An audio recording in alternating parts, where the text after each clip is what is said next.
Hello everyone, hope so all are good. कैसे हो आप सब लोग? एकदम चकाचक मस्त हो, ठीक हो? हाँ, चलो आ जाओ। आज का टॉपिक है आपके लिए डीएनए फिंगरप्रिंटिंग। वो बहुत इंपॉर्टेंट टॉपिक है, बहुत सारे स्टूडेंट को वो हार्ड लगती है। क्यों हार्ड लगती है ये नहीं पता, बट आपके साथ आज क्लियर करेंगे। बाद में आप बोल देना कैसी लगी वो टॉपिक, क्योंकि आप तो बहुत सारे पूरा डे पर यूज़ करते हो बेटा इस प्रोसेस को। क्योंकि आप अंगूठा लगाते हो आपका फ़ोन का स्क्रीन लॉक खोलने के लिए, या फिर आप जो फॉर्म फिलअप कर रही हो नीट का हो तभी भी आप अंगूठा लगा रही हो। तो क्यों लगा रही हो, उसका कारण क्या है? ये उससे एक आइडेंटिकल व्यू बनता है बेटा, जो और से आपको अलग करेगी। ठीक है, तो आप एप्लीकेशन जान लो, आप आइडेंटिकल व्यू से जाना इसको अप्लाई कर सकते हो। दूसरा क्या है बेटा, पैटर्निटी मैटर्निटी डिस्प्यूट होगा तो एक चाइल्ड का आपको तो वो सॉन्ग याद ही होगा, पापा कहते हैं बेटा नाम करेगा। बट पापा जब आपको बोल दो तुम हमारा बेटा नहीं हो, तब तो दिक्कत आ जाएगी। तब क्या करोगी बेटा, हम आपका ही बेटा है, ये पापा को दिमाग पर डाल देना है। तो क्या कैसे डालोगी भाई? तब आपको प्रूव कर देना है पैटर्निटी मैटर्निटी डिस्प्यूट। और तो और क्राइम सेंस पर भी ये बहुत सारे यूज़ होता है। और एप्लीकेशन क्या है भाई, क्लोज रिलेशनशिप पर है, ह्यूमन लिनिएज पर है, माइग्रेशन पर है, और तो और स्पेसिफिक एलील पर भी है। तो पहले आप जान लो इसका एप्लीकेशन क्या है, कहाँ कहाँ आप इसको अप्लाइड कर सकते हो। ठीक है ना? तो आप ये मान कर चलो कहाँ कहाँ कोई एरिया पर एक मर्डर हुआ है, तो मर्डर के पास एक जो ऑलरेडी डेड है उसका ब्लड सैंपल मिला, और तो और उसके पास से और भी एक नया ब्लड सैंपल मिला। जब टेस्ट करा गया तो पता नहीं वो ब्लड सैंपल किसका था, शायद मर्डरर का होगा। तब आपको क्या करना है, जो आपको लगे ये मर्डरर हो सकता है, उससे कलेक्ट करके डीएनए कलेक्ट करके जो आपको पास से मिला तो उससे मैच कराना है। ठीक है, उससे हम क्या करेंगे, मैच करेंगे, तब पता चल जाएगा डीएनए सीक्वेंस के थ्रू। ठीक है, यही बात है, तो आराम से समझो। तो इसलिए इसके कारण हम डीएनए फिंगरप्रिंटिंग को पहले ही बोलते हैं ये एक प्रोफाइलिंग है, क्योंकि पूरा प्रोफाइल आपको निकालना है उसके अंदर से, और कौन सी प्रोफाइल मैच कर रही है ये देखना है। तो इसके बाद आप इसको कैसे डिफाइन कर सकती हो? डीएनए फिंगरप्रिंटिंग एक अलग नाम से है DNA profiling, use for determining nucleotides. ये न्यूक्लियोटाइड सीक्वेंस को डिटर्मिनेट करेगी, और तो और एक सर्टेन एरिया ऑफ डीएनए, एक सर्टेन एरिया पर डिटर्मिनेट करेगी। तब मान के चलो आप कैसे डिटर्मिनेट करो, डीएनए तो हर एक टाइम पर आपको डबल हेलिकल स्टैंड पर मिलेगी है। तो तब आप वो क्या करोगी बेटा, आप आरी लगाओगी। आरी क्या है बेटा, रेस्ट्रिक्शन एंडोन्यूक्लियेज, वो काट लोगी। ठीक है, तो काटने के बाद आप क्या करोगी, जिससे आपको VNTR मिला। सर VNTR क्या है, रुको ज़रा बताएंगे, variable number of tandem repeats आएंगे उसके ऊपर। बट VNTR को प्रोब लगाकर आप एक्सरे फिल्म पर डाल दो, और एक एक्सरे फिल्म आपके पास आ जाएगा। तो जब आ गया तब वो क्राइम सेंस वाला पीरियड पर चलो, वो मर्डरर के थ्रू चेक करना है। आपको तीनों लोग के ऊपर कोई दिक्कत है या फिर संदेह है ये लोग मर्डर कर सकता है, उससे जो सैंपल आपको मिला उससे चेक करिए या फिर मिलाइए। जब जो जिसके साथ मिल गया वही मर्डरर है। ठीक है, तो कैसे करेंगे? तो पहले ये जो प्रॉब्लम हुआ था, ये प्रॉब्लम को सॉल्व करने के लिए डिस्कवर कौन सी साइंटिस्ट ने किया, सर एलेक्स जेफरीज ने किया 1985 पर। उसके बाद एक इंडियन साइंटिस्ट भी है, डॉक्टर लालजी सिंह, ये इंडियन साइंटिस्ट है। ये दोनों के नाम से ये फिंगरप्रिंटिंग का फादर है, फादर ऑफ डीएनए फिंगरप्रिंटिंग ये है sir Alex Jeffreys, father of Indian DNA fingerprinting doctor Lalji Singh. Clear है भाई? इसके बाद आ जाओ, इसका प्रिंसिपल क्या है? प्रिंसिपल है भाई, ये हर एक ह्यूमन बींग्स पर 99.9% जो डीएनए होता है ये सेम होता है। इससे आप आइडेंटिटी नहीं बना सकते हो। तो कौन सी रह गई, 0.1% रहेगी बेटा। तो ये 0.1% ऑफ जीनोम, और तो और 3 × 10⁶ difference in the base sequence of human beings, इससे आप आइडेंटिटी बना सकते हो। तब क्या होगा बेटा, तो ये जो ये जो 99.9% डीएनए सेम होता है, इसको हम कहते हैं बाल्क डीएनए। कौन सी डीएनए भाई? Bulk DNA. तो पड़ी रही कौन? 0.1% डीएनए। ये क्या होता है? ये एक सीक्वेंस से आता है, मान के चलो ATGCA।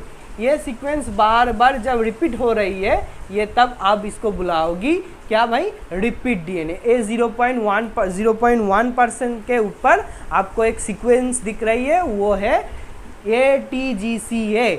ये हर एक बार रिपीट हो रही है, तब ये रिपीटेटिव डीएनए मान के चलो। देखो, वो रिपीटेटिव डीएनए बाद में सैटेलाइट डीएनए की तरह काम करेगी। क्यों? आप ये डेफिनेशन थोड़ा बहुत पढ़ लो। The difference occur not only genes but also repetitive DNA, it is called the satellite DNA. Because in density centrifugation, it forms small peaks, while bulk DNA produce a major peak. ये small peak क्या करेगी? ये एक pick आएगी probe के through. जब आप इसको एक्सरे फिल्म पर डाल दोगी, तब इस एक्सरे फिल्म के ऊपर से चलाओगी या डाल दोगी, एक पिक्स आपको मिलेगी। वो जानेंगे, चलो धीरे धीरे जानते हैं। तो आप सैटेलाइट डीएनए पर आ जाओ। जब ये सैटेलाइट डीएनए आप यहाँ पर देख लो, यहाँ पर ये सैटेलाइट डीएनए, ये सैटेलाइट डीएनए क्या कर रही है बेटा? ये दोनों तरह का काम करती है। एक है आपका माइक्रो और एक है आपका मिनी सैटेलाइट डीएनए और micro satellite DNA. Mini satellite DNA 10 से 100 बीपी तक, ओके। और माइक्रो क्या होगा आपके पास? 2 से 6 बीपी तक।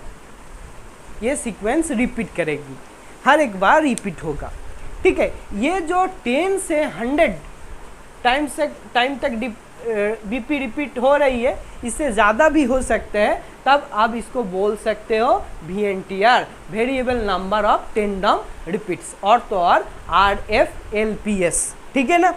और माइक्रो जो है ना 2 से 6 या फिर आप 2 से 6, तब आप इसको बुला सकते हो SSR।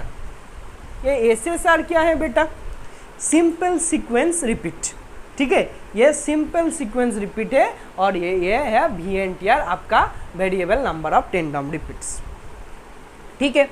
तो आप क्या करी? एक डीएनए आपको मिला, वो डीएनए से आपको रेस्ट्रिक्शन एंजाइम लगाकर काटना और सिंगल स्टैंड पर ले लिया, उससे रिपीटेटिव डीएनए आपको मिल गई। रिपीटेटिव डीएनए से आपको सैटेलाइट दिख गया। सैटेलाइट दोनों तरह का है, मिनी और माइक्रो। मिनी का आपका बार बार रिपीट हो रही थी, इसके कारण इसका नाम है VNTR। तो आपको पहले ही एक मर्डरर के पास से स्पेसिमेन मिला, वो स्पेसिमेन ब्लड हो सकता है, हेयर फॉलिकल हो सकता है, कोई भी टिश्यू हो सकता है, उससे आपको डीएनए को निकालना है। डीएनए के निकालने के बाद रेस्ट्रिक्शन एंजाइम लगाना है और काट डालना है। आप जब काट दोगी तब आपको मिलेगी VNTR, variable number of tandem repeats, और तो और RFLPS। ये मिल गई बेटा।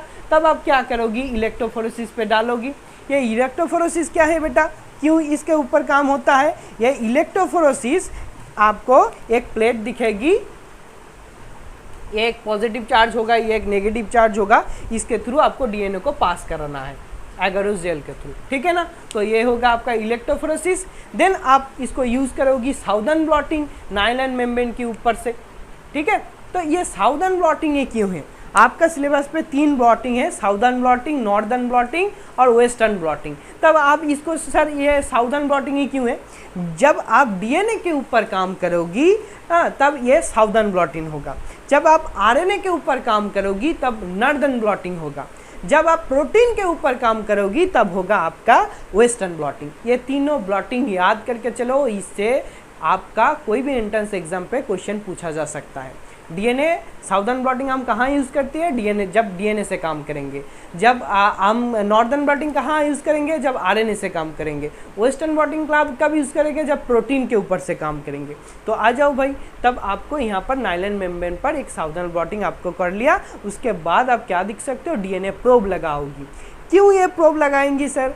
आप इजीली समझ के चलो, आप वो जो डीएनए VNTR मिला ना, तो आपको यहीं पर यही दिख रही है, ऐसे सीक्वेंस दिख रही है, उसके पास में आप ये प्रोब डाल दो, छोटे छोटे करके प्रोब डाल दिया। ये प्रोब क्यों डाला? कि इसका काम क्या है? जब ये एक्सपोज टू एक्सरे फिल्म के ऊपर काम करेगी तब एक रेडियो एक्टिविटी दिखाएगी। क्या बेटा? Radio activity. मतलब इसका आसान से एक क्या आएगा बेटा, एक फिल्म पर, एक्सरे फिल्म पर ये छप जाएगी। तब आपको मिल गया X ray film with DNA probe. ठीक है ना? तो ये थी इसका मेथड, ये थी इसका मेथड। इसका टेक्निक कौन सी टेक्निक पर आपको ध्यान रख के चलना है। पहले क्या है, सोर्स ऑफ डीएनए, कहाँ से आप डीएनए कलेक्ट कर रही हो। उसके बाद एक्सट्रैक्शन ऑफ डीएनए, डीएनए कैसे आपको एक्सट्रैक्शन करना है। डीएनए एम्प्लीफिकेशन करना है, एम्प्लीफिकेशन के बाद सेपरेशन ऑफ VNTR पर डालना है। उससे सिंगल स्ट्रैंड डीएनए को आपको निकालना है। साउदर्न ब्लॉटिंग आपको बोल दिया डीएनए के ऊपर ही काम करेगी। आरएनए होगा तो वेस्टर्न होगा, प्रोटीन होगा तो क्या होगा बेटा बताओ? आरएनए होगा तो वेस्टर्न होगा? नहीं, आरएनए होगा तो नॉर्दर्न होगा, प्रोटीन होगा तो वेस्टर्न होगा। उसके बाद आपको डीएनए प्रोब कर लगाना है, हाइब्रिडेशन करना है, expose to RNA X ray film पर छप देना है। जब आपके हाथ में वो आ गई तब आपको वो मर्डर सीक्वेंस याद करके जो भी मर्डर हुआ है उसके पास से जो अलग स्पेसिमेन आपको मिला है तो उससे जो सस्पेक्टेड है उसके साथ आप ये चेक करो और तो और मिलाओ, जिसके साथ चेक हो गई वही मर्डर है। तो आपको क्या क्या ध्यान रख के चलना है? पहली जो ध्यान रख के चलना है ये कौन सी प्रोसीड्योर है, ये एक प्रोफाइलिंग प्रोसीड्योर है फॉर डिटर्मिनेटिंग न्यूक्लियोटाइड सीक्वेंस। दूसरा क्या है बेटा, जो हमारी ह्यूमन जीनोम पर 99.9% बल्क डीएनए होता है, उससे छोड़कर 0.1% जो होता है वो आइडेंटिकल है, वो रिपीटेटिव डीएनए बनाएगी। उससे सैटेलाइट डीएनए आपको, आप सैटेलाइट डीएनए दिख सकते हो, मिनी और माइक्रो पर हो गया। जो मिनी बार बार रिपीट होगी वो होगी VNTR, variable number of tandem repeats. ठीक है ना? यहाँ तक आपको क्लियर है पूरा? उसके बाद आ जाओ, पूरा मेथड आराम से आप दिख सकते हो। पहले स्पेसिमेन ले लो, डीएनए को क्या करो, यहाँ पर भी दिख सकते हो एक्सट्रैक्शन ऑफ डीएनए। उसके बाद डीएनए एम्प्लीफिकेशन करके आपको electrophoresis, then Southern blotting, then hybridisation, then exposure to X ray film and then X ray film with DNA probe. तो ये था आपका पूरा प्रोसीड्योर। इससे आपको एग्जाम पर 4 से 10 मार्क्स तक आप कवर कर सकते हो, कोई भी एंट्रेंस एग्जाम हो या फिर बोर्ड एग्जाम हो। तो ये पॉइंट आपको याद रख के चलना है या फिर आपको नोट करके चलना है और 1-2 बार आपका रिवाइड करना है। तो रिवाइड कर दो बेटा, और कोई भी दिक्कत हो तो कमेंट बॉक्स में बताइए, ज़रूर आपके साथ फिर से क्लियर करेंगे। तो up to tata and bye bye.